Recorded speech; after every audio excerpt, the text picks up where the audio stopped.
Good morning students. पिछले lecture में हमने जनरेशन ऑफ एम वेव के बारे में डिस्कस किया था कि generation of M wave with low level amplitude modulation और हाई लेवल एम्पलीट्यूड मॉड्यूलेशन, और फिर हमने स्विचिंग स्क्वायर लॉ मॉड्यूलेटर के बारे में स्टडी किया था। ठीक है, तो आज हम बैलेंस्ड मॉड्यूलेटर स्टार्ट करने आ रहे हैं। तो हम देखेंगे कि बैलेंस्ड मॉड्यूलेटर यूज़ करके हम कैसे DSBSC सिग्नल को जनरेट कर सकते हैं। बैलेंस्ड मॉड्यूलेटर का यूज़ DSBSC सिग्नल वेव को जनरेट करने के लिए किया होता है। ओके, तो इसमें क्या होता है बेसिकली, इसमें दो तरह के AM मॉड्यूलेटर यूज़ किए जाते हैं। ठीक है, इसमें क्या, पहले हम देखते हैं, स्टडी करते हैं इसको, डायग्राम को। हमने एक कैरियर सिग्नल जनरेट किया है with the help of A local oscillator, और इसको एज अ इनपुट दोनों AM मॉड्यूलेटर्स में दिया गया है। जो सेकंड इनपुट है इस दोनों AM मॉड्यूलेटर में, वो क्या है, मैसेज सिग्नल। लेकिन मैसेज सिग्नल जो फर्स्ट में है और इस जो सेकंड में, उसमें 180 डिग्री का फेस शिफ्ट है। 180 डिग्री फेस शिफ्ट मतलब दोनों सिग्नल एक दूसरे के नेगेटिव हैं। कोई सिग्नल अगर किसी सिग्नल में अगर 180 डिग्री फेस शिफ्ट किया जाता है तो वो नेगेटिव हो जाता है। ओके, तो हमने क्या किया, इन दोनों सिग्नल में ए मॉड्यूलेटर के इनपुट पे MS signal shift out of face में सिग्नल को प्रोवाइड किया गया। 180 डिग्री फेस शिफ्ट जो होता है, ये इसमें हिल्बर्ट ट्रांसफार्मर यूज़ करके किया होता है। Hilbert transformer, basically Hilbert transformer 90 degree phase shift use provide करता है। बट अगर हम दो हिल्बर्ट ट्रांसफार्मर को सीरीज़ में कनेक्ट करके या कैस्केड में कनेक्ट करके अगर अप्लाई करें तो वो total 180 degree phase shift provide करता है। ठीक है, तो मैसेज सिग्नल को हमने 180 डिग्री फेस शिफ्ट जब दिया तो वो माइनस ऑफ एम्प्टी जनरेट हुआ। ठीक है, तो ए मॉड्यूलेटर पे हमने फर्स्ट ए मॉड्यूलेटर पे हमने कैरियर सिग्नल को दिया और दूसरा मैसेज सिग्नल। सेकंड ए मॉड्यूलेटर पे कैरियर सिग्नल और negative of message signal provide किया। इस AM मॉड्यूलेटर से हमारे पास AM वेव जनरेट होगी, लेट से SAM-T, और इस AM मॉड्यूलेटर से जो AM वेव जनरेट होगी वो होगी SAM-T। ठीक है, फाइनली दोनों को हम क्या करेंगे, सब्ट्रैक्ट करेंगे। S ऑफ AM-T में से S ऑफ AM-T को सब्ट्रैक्ट करेंगे तो हमें S ऑफ DSBSC सिग्नल मिल जाएगी। ठीक है, तो पहले देखते हैं S ऑफ AM-T क्या होगा। क्योंकि हमने AM मॉड्यूलेशन यूज़ किया है तो AM वेव जनरेट होगी। इक्वेशन क्या मिलेगा हमें, S of AM-T is equal to AC 1 plus KA-MT cos 2 pi FCT।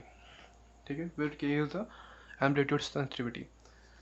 और सेकंड S ऑफ AM-T क्या मिलेगा हमें, S of AC 1 minus KA-MT। Minus क्यों, यहाँ पर जो हमने मैसेज इनपुट दिया है इस AM मॉड्यूलेटर को वो नेगेटिव है, इसलिए यहाँ पर नेगेटिव साइन आ जाएगा। तो S of AM-T is equal to AC 1 minus KA-MT cos of 2 pi FCT। ठीक है, तो हमें दोनों AM वेव मिल गई है। अब बस हमें क्या करना है, S ऑफ AM-T को S ऑफ AM-T में से सब्ट्रैक्ट करना है, तो हमें S ऑफ DSBSC सिग्नल मिल जाएगी। तो S of DSBSC is equal to S of AM-T minus S of AM-T। Subtract करेंगे दोनों को तो हमें क्या मिलेगा,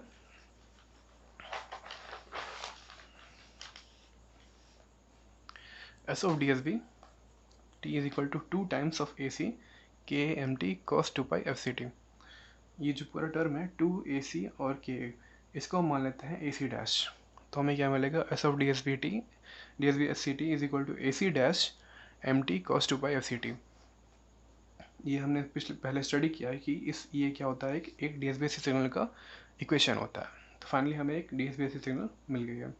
ठीक है, ये एक बेसिक कॉन्सेप्ट है एक बैलेंस्ड मॉड्यूलेटर के वर्किंग का।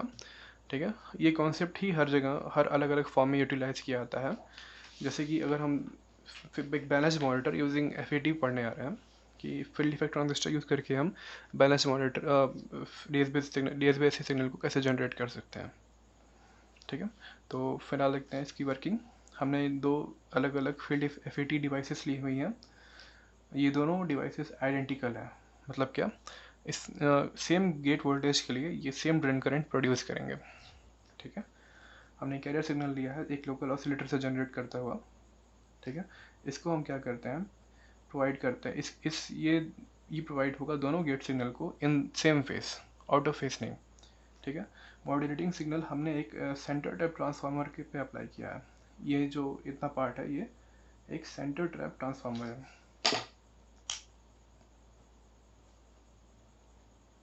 Centre tapped transformer. Centre tap transformer क्या होता है?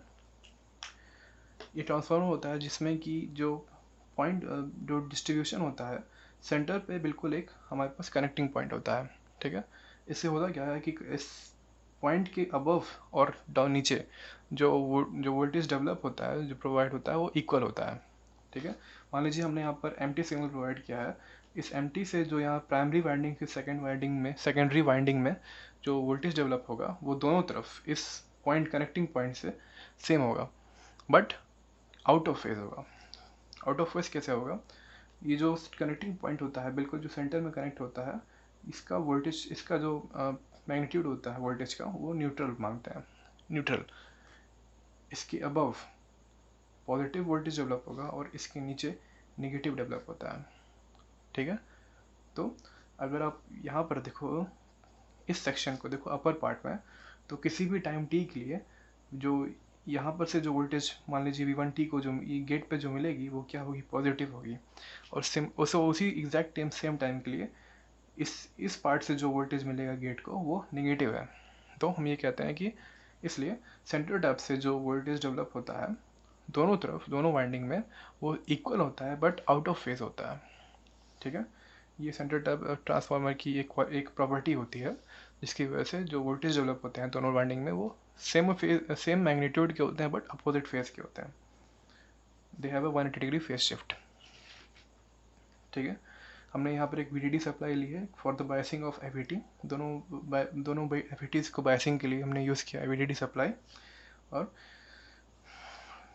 तो ये हमारे पास सेंटर टैप ट्रांसफार्मर है जिससे हमने मैग्नेटिक MS सिग्नल को इस गेट सिग्नल पे प्रोवाइड किया है अलॉन्ग विद कैरियर, ठीक है। ध्यान दीजिए जो सेंटर टैप यहाँ जो पीछे हमने क्या किया है, हिल्बर्ट ट्रांसफार्मर यूज़ किया है 180 डिग्री फेज शिफ्ट के लिए। वही सेम पर्पस यहाँ पर हमारा सेंटर टैप ट्रांसफार्मर फुलफिल कर देता है। वहाँ पीछे हमने हिल्बर्ट ट्रांसफार्मर यूज़ किया था 180 डिग्री फेज शिफ्ट के लिए, यहाँ उसका काम हमारे पास इस केस में सेंटर टैप ट्रांसफार्मर फुलफिल कर देता है उसको। तो इसकी वर्किंग देखते हैं। पहले हम देखते हैं कि जब मॉड्यूलेटिंग सिग्नल हमने प्रोवाइड नहीं किया है, क्यों? क्योंकि हम जानते हैं कि DSBSC में कैरियर को सप्रेस्ड किया जाता है। तो पहला केस कंसिडर करेंगे जब हमारे पास मॉड्यूलेटिंग सिग्नल एब्सेंट है, where when M T is equal to 0, ठीक है। एम्प्टी अगर 0 है तो पहले गेट वोल्टेज पे मान लेते हैं वोल्टेज V1t है और सेकंड FET के गेट पे जो वोल्टेज है वो V2t है, ठीक है। क्योंकि एम्प्टी 0 है और कैरियर हमारा इन फेस दोनों वोल्टेज में दोनों टर्मिनल्स पे प्रोवाइड किया जा रहा है, तो V1t और V2t सेम हो जाएंगे और सेम फेज में होंगे, सेम वोल्टेज होगा दोनों का और सेम फेज में होंगे, ठीक है। तो क्योंकि अब गेट वोल्टेज दोनों FETs का सेम है और ये आइडेंटिकल FETs हैं, तो इनसे प्रोड्यूस होने वाली ड्रेन करंट ये दोनों भी सेम होंगी, ओके। तो जो नेट करंट होगा इस पॉइंट पे, ये भी एक सेंटर टैप ट्रांसफार्मर है जिसके जो हमने आउटपुट के लिए यूज़ करते हैं DSBSC आउटपुट प्रोवाइड करने के लिए यहाँ पर। तो इस पॉइंट पे जो नेट करंट होगा जो कि डिफरेंस होगा इन दोनों का, वो क्या होगा? 0। और जिसकी वजह से जो नेट वोल्टेज सेकेंडरी वाइंडिंग में डेवलप होगी वो 0 होगी। तो इस तरह से हम कह सकते हैं कि अगर मॉड्यूलेटिंग सिग्नल हमारे पास नहीं है तो जो कैरियर है वो क्या हो रहा है? सप्रेस्ड हो जा रहा है, कैरियर हमें मिलेगा ही नहीं, ओके। फर्स्ट केस हमारे पास ये हो गया। Second case, when the modulating signal is present, जब हमारे पास मॉड्यूलेटिंग सिग्नल प्रेजेंट है, when M T is not equal to 0। तो इस केस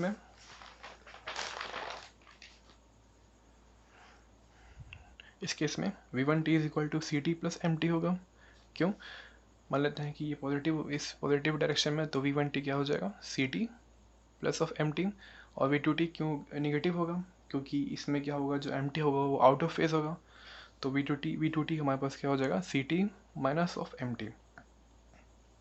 और वी नो दैट, हम जानते हैं कि FET is a non linear device, तो इसमें भी IV कैरेक्टरिस्टिक्स जो हमने पहले डिस्कस किया था डायोड के लिए, वो भी यहाँ भी फॉलो करेगा। IV characteristics I is equal to A1 VT plus A2 VT square plus A3 VT cube and so on. ठीक है, तो पहला हम कंसिडर करते हैं पहला केस, गेट 1 जो FET1 है उसे डेवलप होने वाली जो ड्रेन करंट है उसको देखते हैं। ID1T is equal to A1 V1T, इसका गेट वोल्टेज V1 है, तो A1 V1T plus A2 V1T का whole square plus A3 V1T का whole cube and so on. जो FET2 से ड्रेन करंट डेवलप होगी वो क्या होगी, ID2T is equal to A1 V2T। यहाँ पर A1 दोनों है, ठीक है, क्यों, क्योंकि हमने क्या किया यहाँ पर दोनों को आइडेंटिकल माना है, तो इनसे डेवलप होने वाला जो कांस्टेंट होगा या फिर कह लीजिए सैचुरेशन करंट्स जो होंगे वो क्या होंगे, सेम होंगे। तो A1 A2 और A3 इस सारे पैरामीटर्स कांस्टेंट जो होंगे वो इक्वल होंगे दोनों FET डिवाइसेस के लिए। बस क्या डिफरेंस होगा दोनों में, अप्लाइड वोल्टेज का। तो यहाँ पर V2T होगा, V2T, तो A1 V2T plus A2 V2T का whole square plus A3 V2T का whole cube and so on.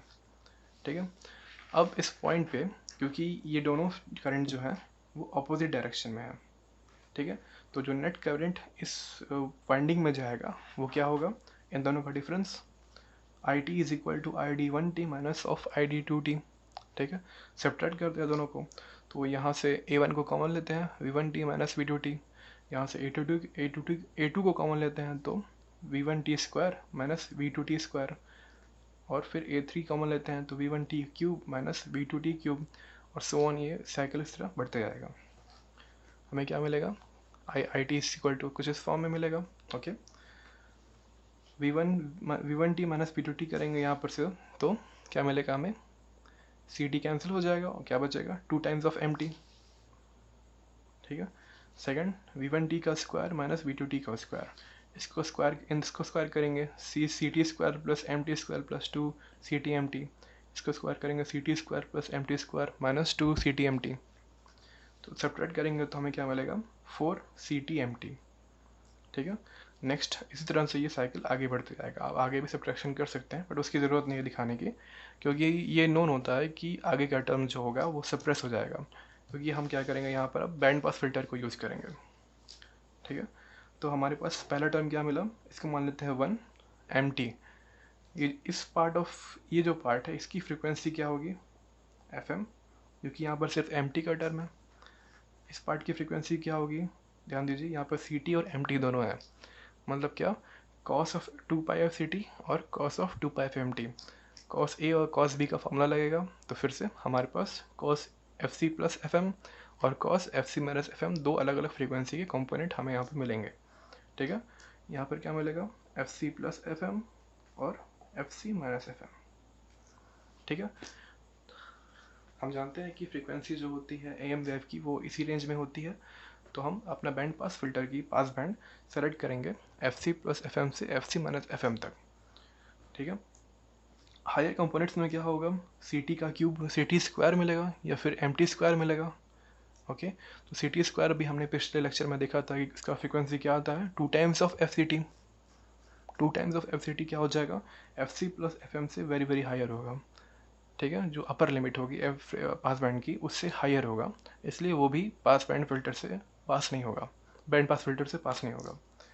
Okay, तो जो कंपोनेंट केवल बैंड पास फिल्टर से पास होगा वो केवल यही होगा, केवल ये पार्ट 2, बाकी सारे पार्ट जो होंगे वो क्या हो जाएंगे, सप्रेस हो जाएंगे।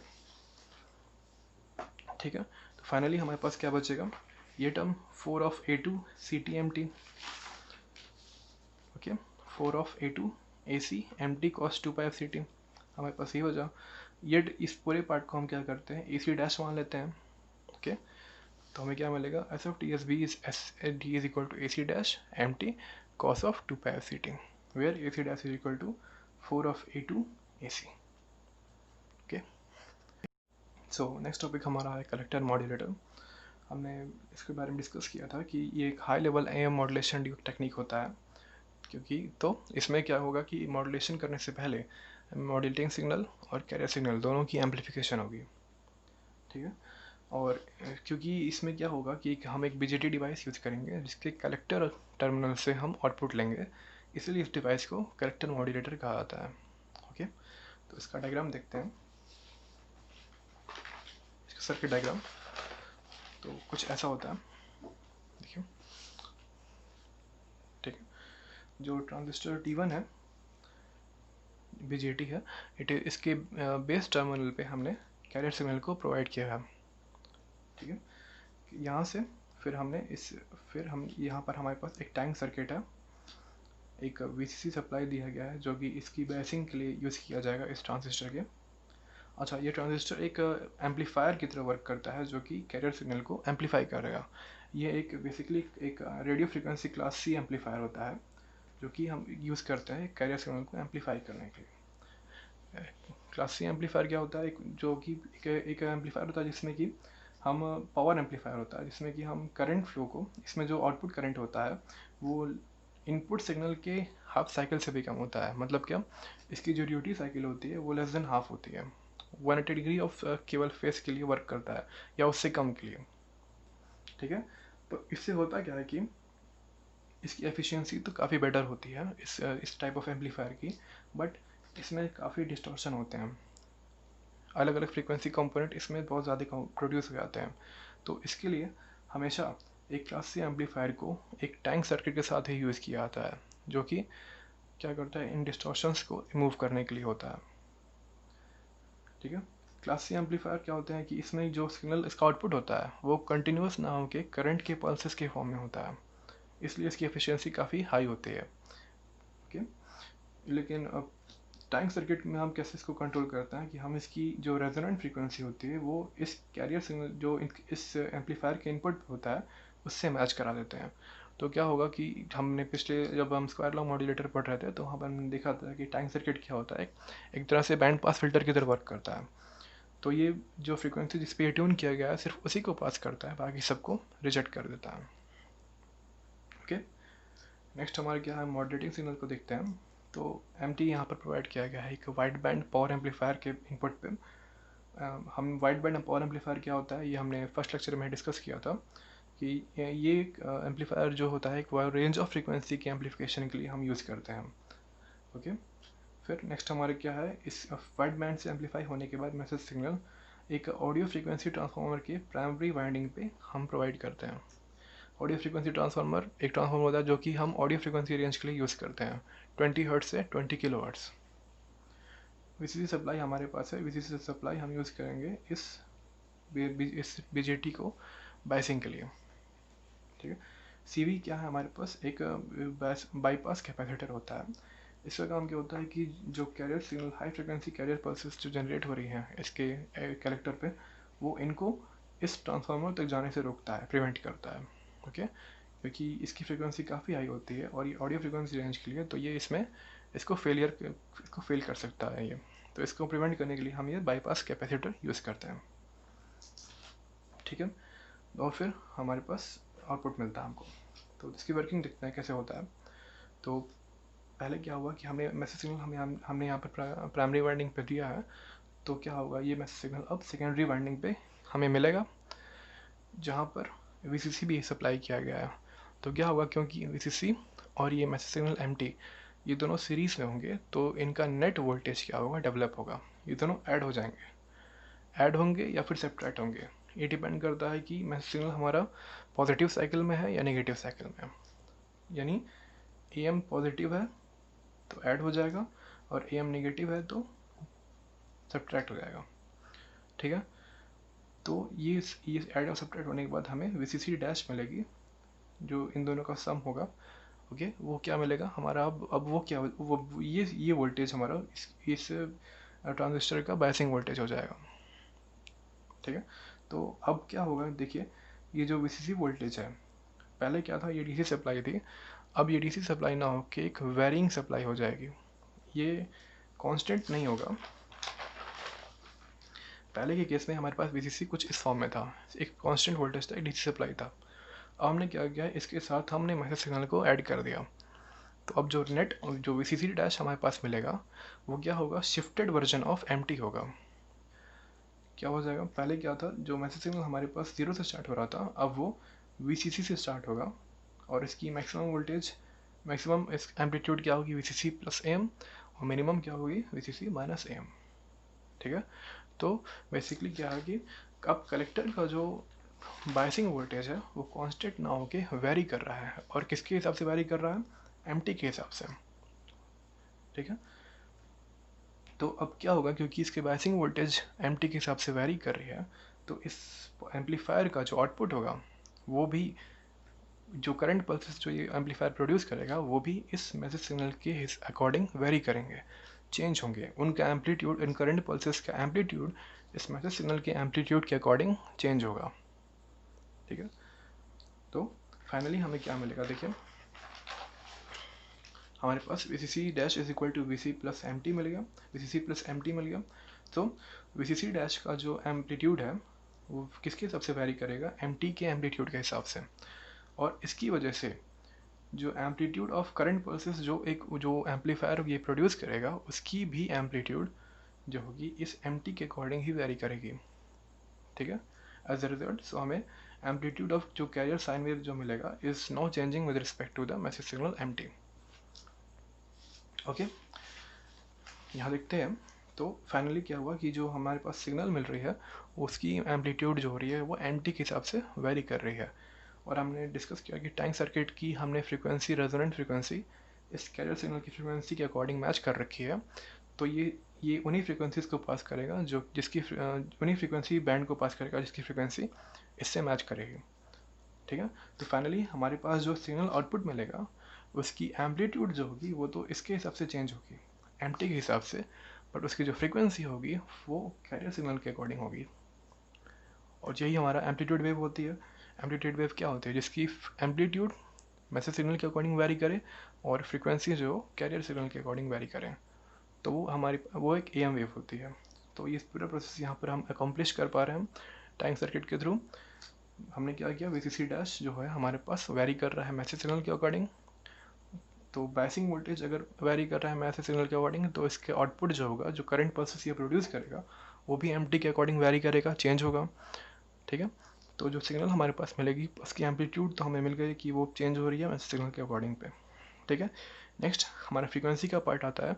तो हमने टाइम सर्किट को इस कैरियर सिग्नल के फ्रीक्वेंसी के अकॉर्डिंग सेट किया हुआ है, तो ये टाइम सर्किट उन्हीं फ्रीक्वेंसी कंपोनेंट को पास करेगा जो इस कैरियर सिग्नल के फ्रीक्वेंसी से मैच करेंगे।